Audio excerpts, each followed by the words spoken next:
Hey there, welcome to the Equefit Club. I'm Jelaine, I'm your host. And today we're going to talk about what is the breakdown of different types of horse shows and how you need to be ready for them. I'm going to ask you a question. Have you ever gone someplace or taken your horse someplace and you ended up there and the expectations and the protocols there were a lot different than what you were expecting? Well, I had a couple of friends that had that experience, and it didn't turn out too well. It didn't make them feel too good about that experience. So what we'd like to do today is just present you with some basic information on what you need to know before you take your horse somewhere. So two things I want you to always remember. Number one, be prepared. So as much as possible, go ahead and call that coordinator of the organization or the facility where you're going to take your horse. Find out if there are certain things that they expect you to do when you get there. Number two, always be prepared. Look to what you're going to do with your horse and dress your horse accordingly, and then dress yourself appropriately. You can't go wrong with those two things. So I got my friend Emily here today, and we're going to talk to you today a little bit about the breakdown on what those expectations are with the horse shows. So if you were, for example, Emily, like, when we take our horses and we just go to schooling, like open schooling, usually what that means is the facility is opening up their facility for you to just come and train with your horse. There's no expectations for how you're going to be dressed.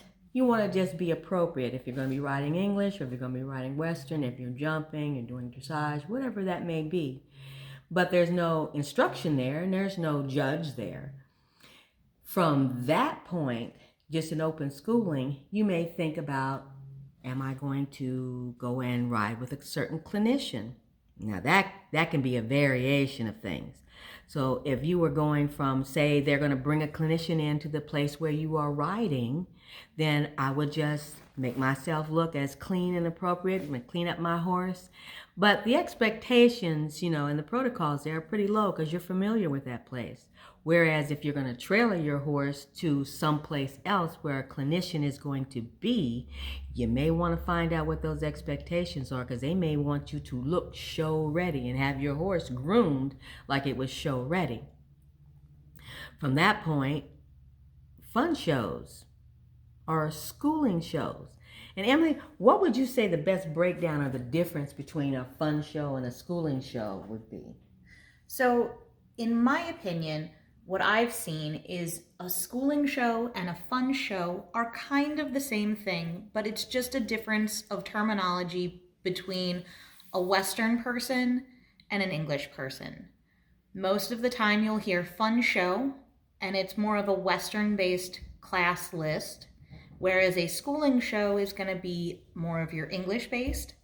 But a lot of the times, you're going to have less strict guidelines, less strict classes. You're going to have some of those like egg and spoon, costume, speed events that you don't need a speed horse for. And just it's there to help you get your foot through the door. A lot of the times, your own barn might have one and it's not open to the public. It's just going to be you and the people in your own barn. So the difference then between just like having a local show, you know, it may not be at your barn, but it may be at the facility, say that you went to do some schooling. And local shows usually mean local people are all coming in from the surrounding area, which also could still be that judge who's judging you, could also be that local clinician that you took some classes with. So you still want to make sure you look good and you look appropriate for whatever the discipline is that you're going to be riding. Now, from those local shows, then you could also have open shows. And the difference between then those open shows is a little bit higher expectations, wouldn't you say? Yeah, usually your open shows, you're gonna have a lot more competitive people coming in because it is gonna open to a lot wider of a net of people. So your open show, you might travel probably like 2, 3 hours to get there sometimes, but it's going to be a slightly higher competition. You're going to want to make sure your horse is a little more polished. You're going to make sure yourself and your tack and everything you bring with you is going to be just slightly more polished because it's gonna be a little bit bigger of a show. Yeah. So Emily, from like open schooling shows, because like for instance, we have a lot of barns around here that do open shows, so anybody can come and participate. But then you also have certain shows that are rated shows. Like you may have USEA, USDF, those type of organizations that may also have open shows or rated shows at certain facilities that are in the area. So how would you prepare then for like a rated show? So with your rated shows, you're going to have a lot more.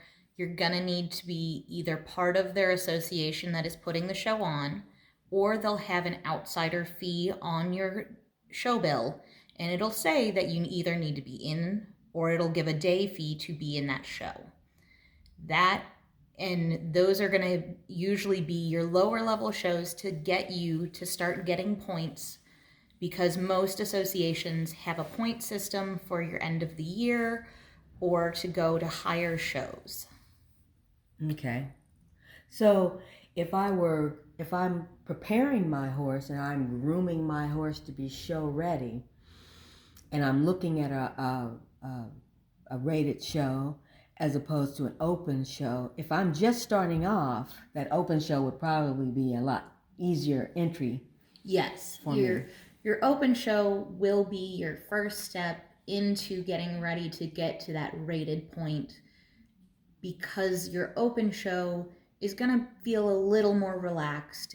You're not really going for points, because in your rated show, you might be going up against someone who's already showed at 5 other shows and they're just getting their last few points they need to do something. So your open show will be slightly less than your rated show. Mm-hmm. So what happens then, say for instance, I have a paint horse and I want to go to a paint horse associated show. It's a breed show. So what would be the difference in those breed shows? Because I know you have saddlebreds have their, and then AQHA have their shows, and they're breed shows. So your breed shows, you will have to show that your horse does have the paperwork to be there. You do have to show your paperwork and sign in that your horse is registered. You also might have to also have your registration for that association as well. Like quarter horse has a fee and you pay and you become a quarter horse member, and then that allows you to show in their shows, and also is a good place to get information because they do help and have their own information bank to help you with things. But your breed shows do sometimes have what they call an open class in a show, and in their open classes it will allow other breeds and other people to show in those classes, but those will be marked on your show bill as an open class. But usually you'll see a lot of people showing your breed, but in those open classes you might have someone coming just to get the experience. Okay. So what happens if I show and I did earn some points, and what would be the next step? Say I made enough points to qualify for regionals. What does that mean when you say regionals or finals or nationals? What does that mean inside associations? So your next step up from your open and your breed and your rated shows is going to be your nationals, and every division of either Quarter Horse Association or USDF, USHJA, they all break the entire country into what they call regions. And so your regional show is going to be that local association of that area. So Ohio fits in a certain location, and I believe most of them, it's Indiana, Ohio, Kentucky, and Michigan are all in one region. But it varies between whatever association you're going with. But your regionals is going to be your next step up, and it's going to be a harder competition. It's going to be a little fancier, but it's that last step that you're going to be taking to really push to get to either finals or nationals. And your final shows and your national shows are your biggest thing you're going to show at, because those are going to be throughout the entire country. Usually they're held once a year. Sometimes they rotate where the location is, but you're going to have to pay more fees, and you're going to have to travel, and your horse is going to have to potentially go across the country. When I was working at a farm in Arizona, we came to nationals all the way in Kentucky.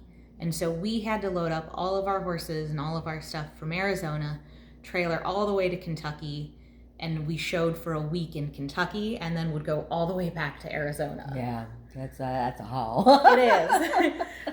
So, but I bet it was fun too. It was. Nationals is always fun when you get to go. Yeah. So, just so as to recap on here, the breakdown we'll put at the end of this video, if you'd like to see it, we're going to have a breakdown of what those different horse show requirements would be, and sort of a general description on each one. But just remember that if you are going to show somewhere, you're going to take your horse and you're going to travel somewhere, always present yourself and your horse in the best light that you possibly can. That way you never go wrong, and be prepared. Call ahead of time and try to find out what those protocols are and what the expectations are. If you want some more information about how to be show ready or how to groom your horse to be show ready, check out some of our other videos.